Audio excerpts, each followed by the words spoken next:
sa langit, maraming salamat sa gabing ito. Tunay nga, O Diyos, Ikaw lamang aming mga asahan.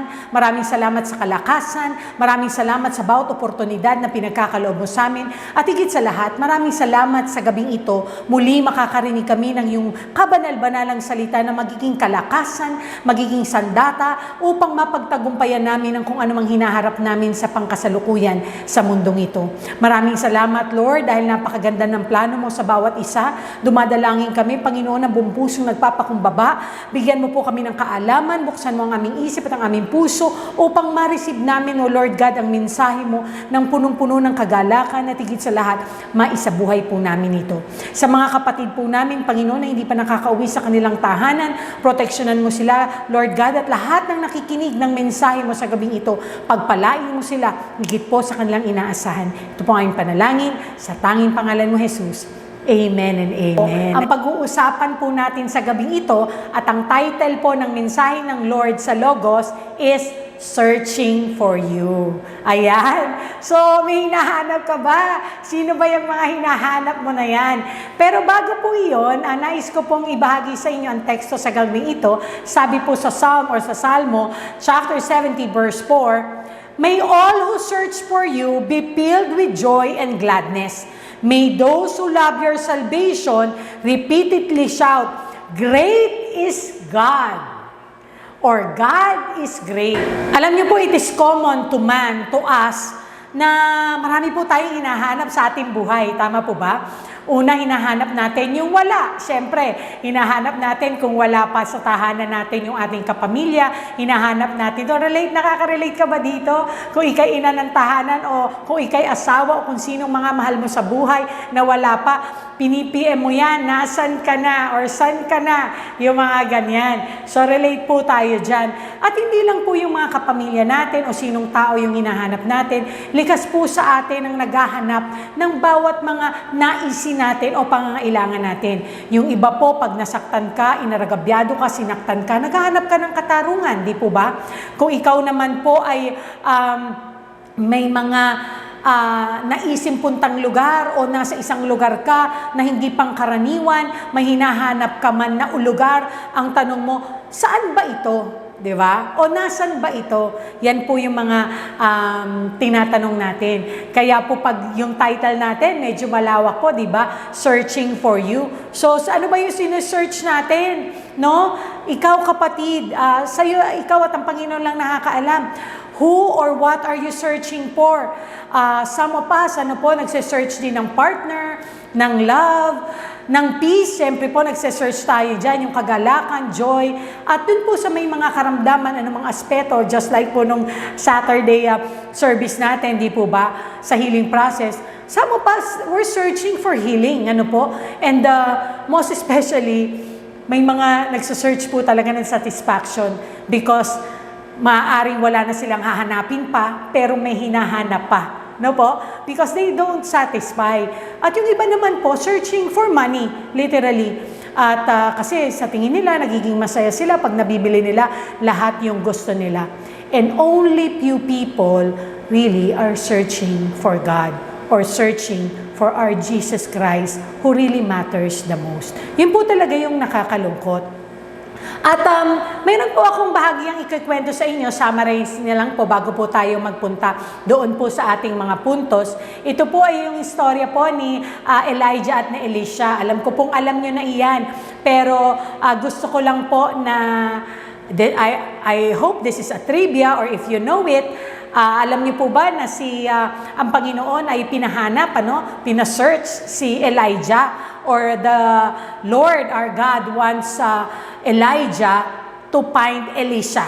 So pinasearch po ng Lord kay Elijah si Elisha. No po? At iyan po ay matatagpuan sa 1 King chapter 19. Pero gusto ko pong basahin sa inyo, fast forward po tayo, yung 2 King chapter 2 verse 14. Ang sabi po dito ni Elisha, after the few ng mga nangyari sa kanila, no? Kasi po, after Elijah found Elisha, siya po ay nagpo-plowing ng field, nagbubungkal ng field ng kanyang ama. Kasi po si Elisha ay Simpleng tao lang, gaya po natin, ano po. Pero siya po talaga ay mapagkumbaba at sinesearch niya din kung ano yung kalooban ng Lord. At alam po ng Diyos yun. Kaya nga po napili siya bilang successor or sabi nga disciple or protege ni Elijah, si Elisha. Di po ba? Nung kinuha na po ng Lord si Elijah, si Elisha po yung naging successor niya. No po? At sabi po sa 2 King chapter 2 verse 14, "Where is the Lord, the God of Elijah? Then the river divided and Elisha went across." Kasi po, kita nyo, kahit si Elisha, no, palagi niyang sinesearch si Lord. Kasi ang nangyari po dito, dahil alam na po ng lahat, nakukuhanin na po ng Lord si Elijah. So, parang 3 times, nakikipag-tunggali o bid si Elisha. Kasi palaging tinataboy ni Elijah si Elisha. Kukunin na ako ng Lord, sabi niya. Umano ka na, nasa chapter 2 po yan ng 2 Kings. Maiwan ka na dito dahil pupunta ako sa ganito, kukunin na ako ng Lord. Pero palagi nag-i-insist si Elisha, na sumama kay Elijah. At nag-request siya kay Elijah na bigyan siya ng double portion or yung kanya ng anointing or yung balabal ni Elijah, because yun po yung pinaka-trademark nung napili si Elisha nung ginanya ni Elijah yung kanyang balabal, which is God used it to show his power, his anointing to Elijah. So yun po yung sabi, even Elisha, after po nung 3 times na nag-insist siya at pinasama naman siya ni Elijah at nasaksihan niya mismo, kasi nga po yung request niya kay Elijah, sabi ni Elijah na parang napakahirap, napakabigat naman yung request mo na yung anointing or maging successor o makuha niya yung balabal po ni Elijah. Pero sabi nga ni Elijah, pag nakita mo na kinuha ako ng Panginoon sa matahan, yun ang pinaka-sign or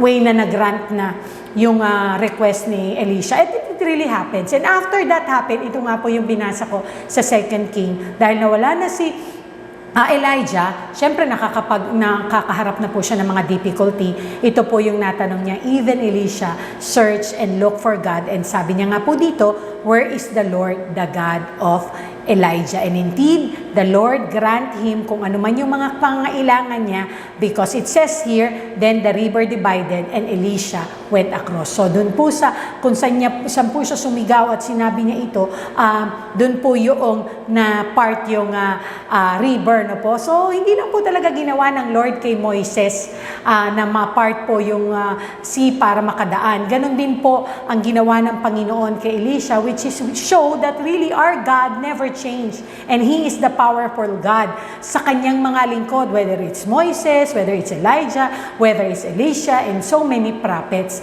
Nakakatuwa po kasi, kaya ko lang po na-share yun, dahil sa bawat isa po sa atin nga, hanap po ng mga bagay na dito sa mundo.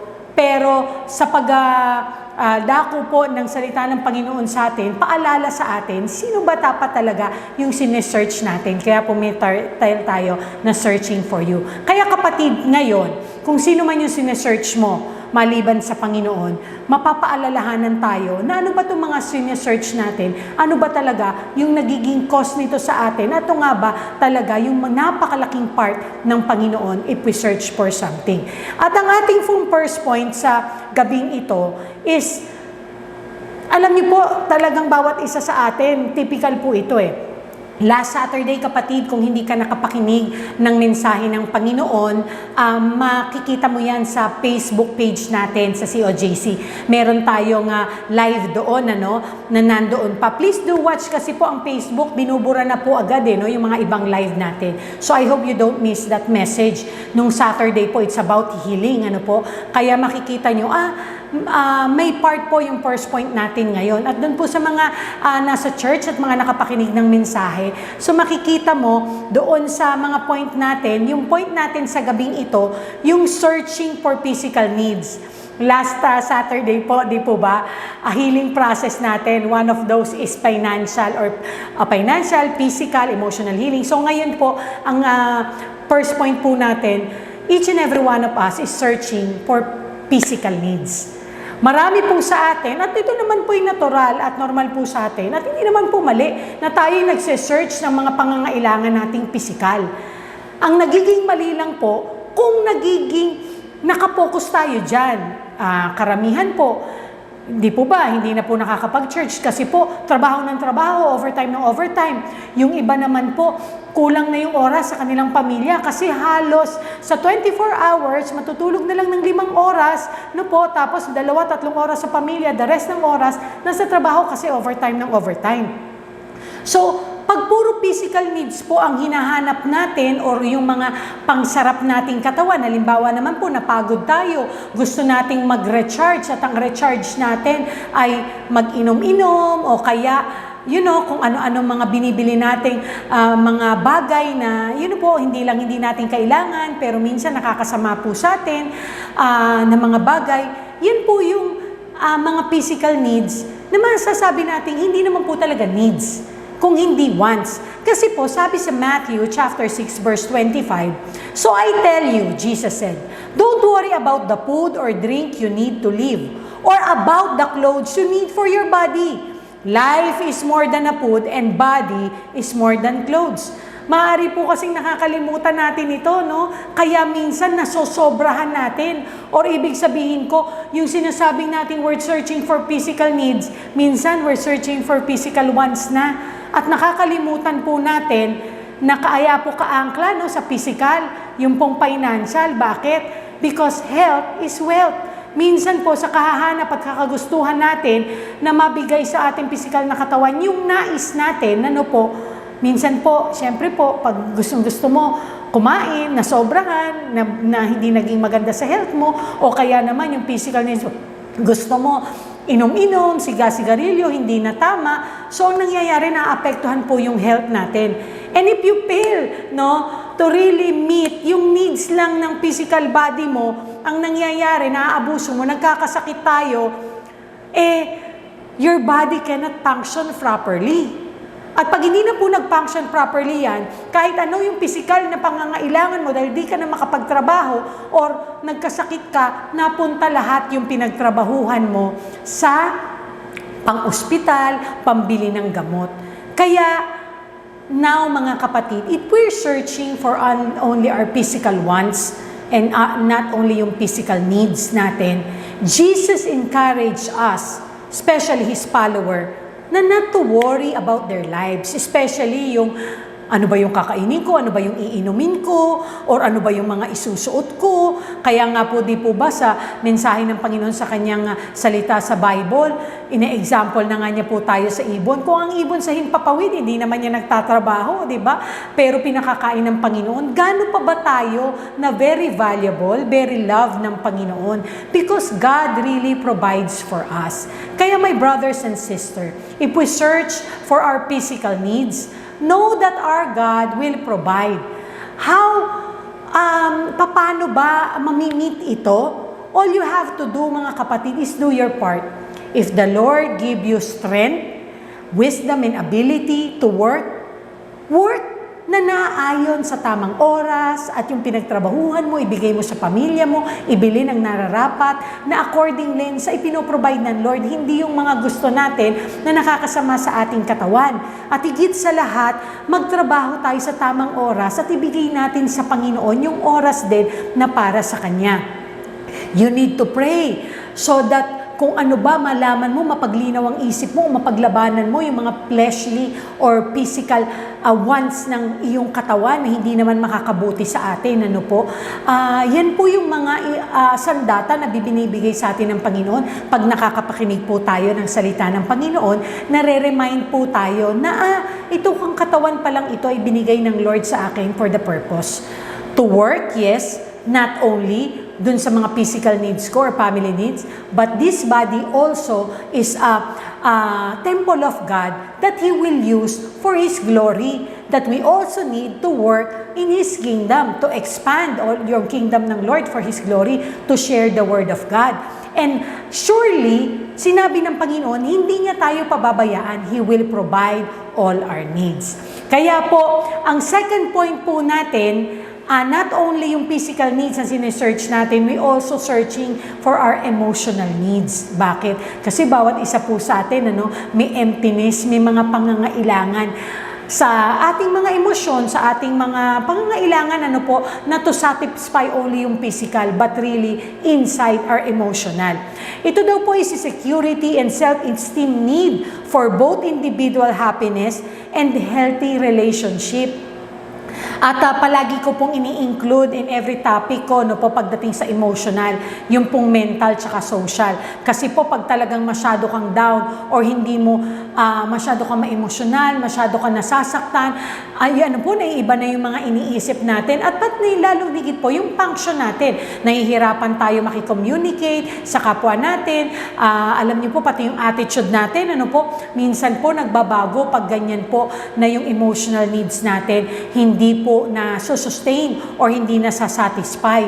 Pero alam niyo po, ano man po yung lagay ng emosyon natin, kung down man po ito, burden man tayo, o meron man tayong mga galit o mga ano man po yan, na hindi kaaya-aya o nararapat at hindi nagiging maganda yung resulta po sa atin. Sabi po ng Lord sa Matthew chapter 11 verse 28 and 29, "Come to me all of you who are tired and heavy loads, and I will give you rest."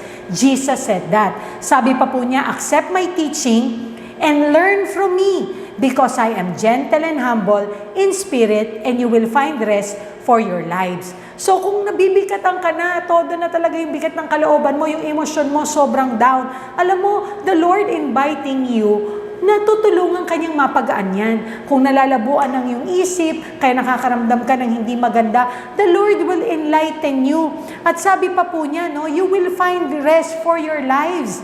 Sa mundo na ito, hindi lang physical ang nagpa-function sa atin mga kapatid, hindi lang financial, yung emosyon din po natin, yung mental din po natin, yung social po natin. At katotohanan mga kapatid, hindi po namimit ang lahat ng yan ng bagay lang dito sa mundo. It will really not satisfy us. Kaya nga po, Jesus speaks about emotional need for the rest and relief from burden.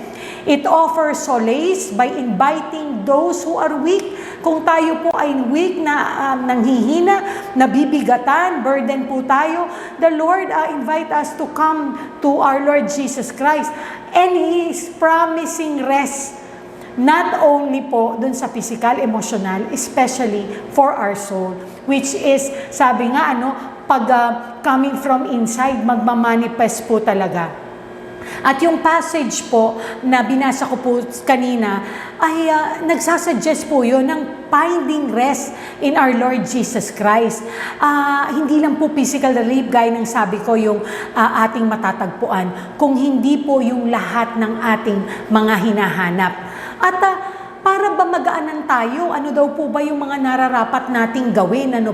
Unang-una sa lahat, syempre po, mananalangin po tayo. At higit sa lahat, nagbabasa po tayo dapat ng Bible, nagdi-devotion po tayo. Kasi sa panahon po na nabibigatan tayo, pag kinas natin ang lahat ng burden natin sa Lord, the Lord will enlighten us in every aspect. At lalo tigit pa, saan niya tayo enlightened? Sa kanyang salita. Papaalala niya sa iyo ang Philippians 4:8. Sabi nga po doon, think about the things that are good and worthy of praise. Think about the things that are true and honorable and right and pure and beautiful and respected. So alam mo, pag emotional ka, pag bagsak ka, marami kang nakakalimutan. Nakakalimutan mo pati katotohanan na ang Panginoon can overcome every situation of our life because He overcome the world. Napagtagumpayan na niya ang lahat. Kaya kung tayo ay na kay Kristo, hindi lang tayo maghahanap sa mundo. Higit sa lahat, yung third point po natin, we will search for Jesus. Because Jesus is the only answer to every needs na hinahanap natin. Kaya if we're searching for love for people, alam mo, hindi ka masasatisfy niyan. If you're only searching for your physical need, just like yung first point natin, marami kang pangangailangan, walang katapusan. If you're searching for emotional needs, yung masatisfy lang yung kalooban mo, you're searching for love for different people na nasasaktan ka lang at hindi mo natatagpuan ang happiness mo, hindi mo talaga matatagpuan yan. Bakit? Wala kasi tayong magagawa kung wala ang ating Panginoong Jesus. Kaya napakalaga po ng third point natin, searching for Jesus.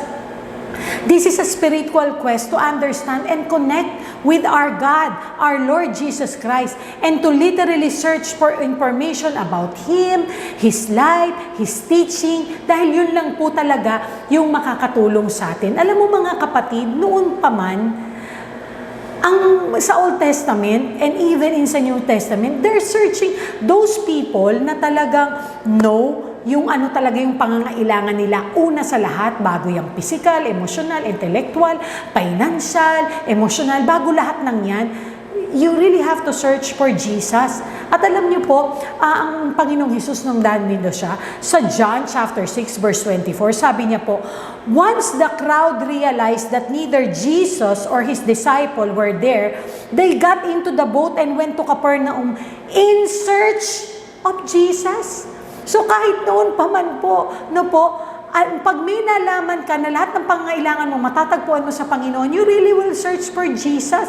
Isipin niyo itong mga tao na to, di po ba, narinig nila, nalaman nila na ang Panginoon nagpapagaling, na ang Panginoon nakakapagpatanggal ng kahit anong mga sakit at higit sa lahat, even mga naaliya ng masasamang espiritu, na ang Panginoon lang yung sagot. Talagang their search. At sabi pa dyan, di ba, they got into the boat. Isipin mo, namamangka pa sila para lang hanap ang Panginoon. Pero kapatid, ang Panginoon ay sumasa atin. Para mahanap mo ang kasagutan, makikinig ka ng Kanyang salita, pupunta ka sa church every Saturday, Sunday, makikinig ka ng ganitong logos, makikinig ka ng anumang mga preaching, para makilala mo ang Panginoon. Because if you search for Him, He said you will find Him and you will find everything you need. And including in John chapter 8 verse 21, ang sabi ng Panginoon, later Jesus said to them again, I am going away. You will search for me and you will die in your sins. Alam mo kapatid, pag sinearch mo ang Panginoon, not only what you need ang matatagpuan mo, lahat nung sakit. Ang bunga po kasi ng kasalanan ay sakit, hindi lang sa kalooban. Minsan nagmamanifest po yan sa pisikal na katawan. At pag may mga kasalanan ka na nagbubunga ng kung anumang mga distraction, nagpopol lahat, yung mga bagay na maganda, pumapangit lahat. Pero ang ganda po ng paalala ng Panginoon, if we will search Him, we will find Him. And if we will search Him with all our heart, tunay nga kung ano mga bagay pangailangan natin, tunay na matatagpuan natin at mamamatay tayo sa kasalanan, gaya nga ng binuhay niya na tayo, Kaya nga we are born again dahil nga po sa pagkakataon at sa biyaya na ibinigay ng ating Panginoon. Gayon din po sa John chapter 13, verse 32 actually to 35 to. Let me read it for you. Sabi po dyan, and God will bring me into my glory very soon. Yan po ang sabi ng Panginoong Hesus. Kaya sabi niya, dear children, how brief are this moment before I must go away and leave you. Then though you search for me, you cannot come to me just as I told the Jewish leader. So I am giving you a new commandment. Love each other just as I have loved you. You should love each other. Your love for one another will prove to the world that you are my disciples.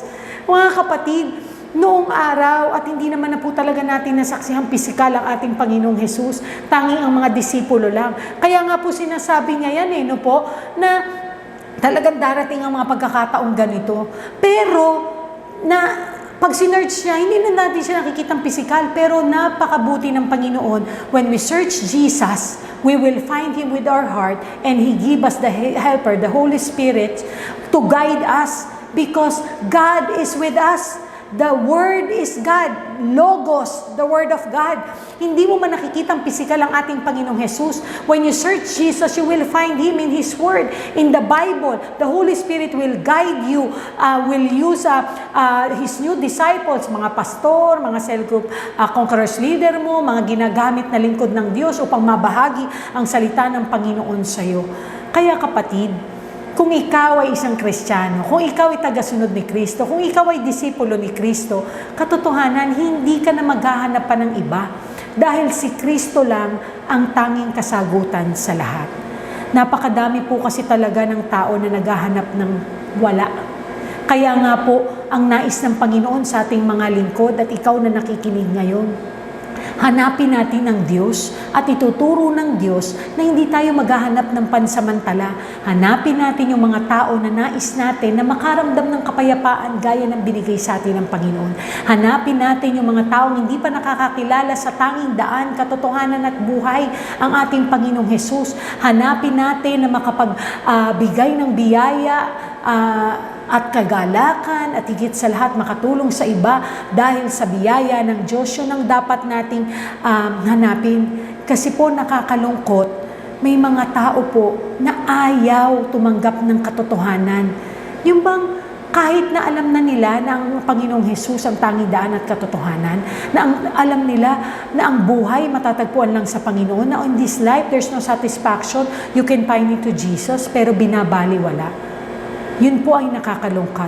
Kaya, if we're searching for anything or everything, all we have to do is search for Jesus and lead those people to Jesus. Dahil kung wala kang Jesus, kapatid, even though you search anywhere, everywhere, you will find nothing.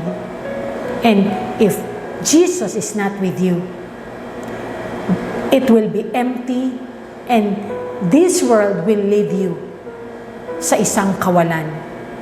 Kaya, my brothers and sisters, for you to find all you need, when you search for Jesus Christ, you will find everything because He is the way, the truth, and the life.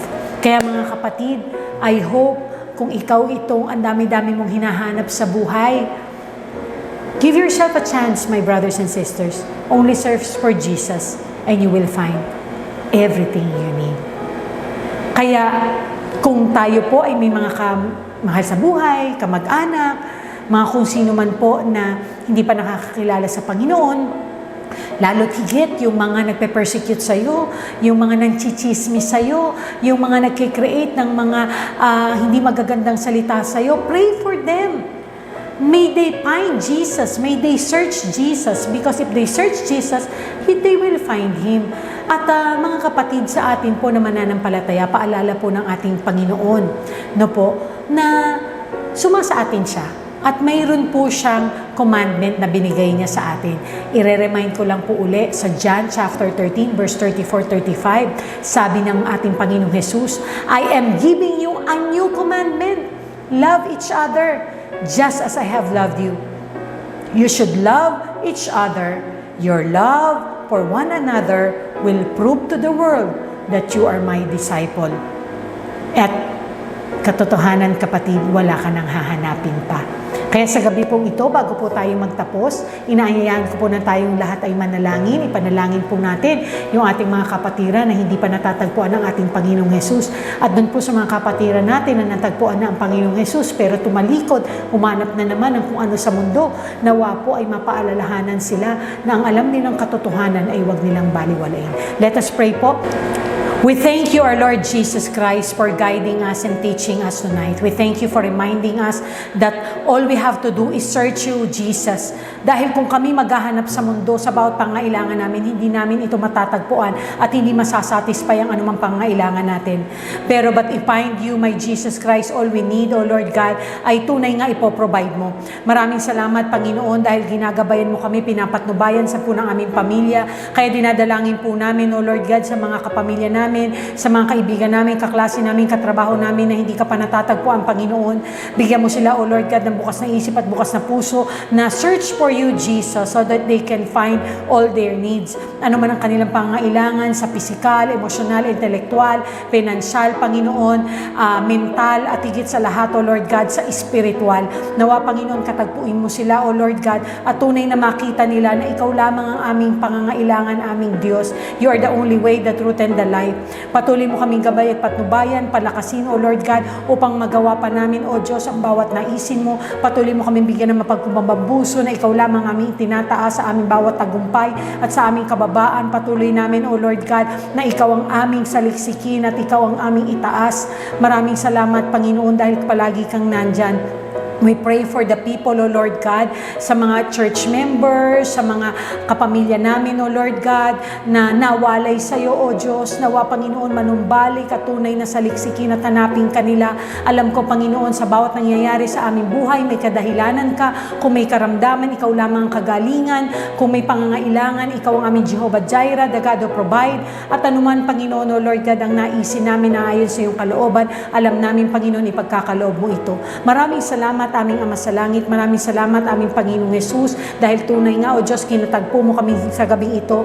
Maraming salamat, Santong Espiritu, na nagpapalakas at higit sa lahat nagbibigay sa amin ng kaalaman, Panginoon, upang tunay, O Diyos, magtuloy-tuloy kami sa katotohanan at higit sa lahat magawa namin, O Diyos, ang naisin ng aming Panginoong Hesus at mabigyan ka, Panginoon, ng aming higit, O Lord God, at the best, Panginoon, na paglilingkod sa iyo. Maraming salamat, aming Ama sa Langit. Lahat ng kapurihan ay sa iyo lamang. Ito po ang panalangin sa tanging pangalan mo, Jesus. Amen and amen. Ayan. So muli po, mapagpalang gabi sa bawat isa at God bless po sa inyong lahat, and to God be all the glory. God bless po.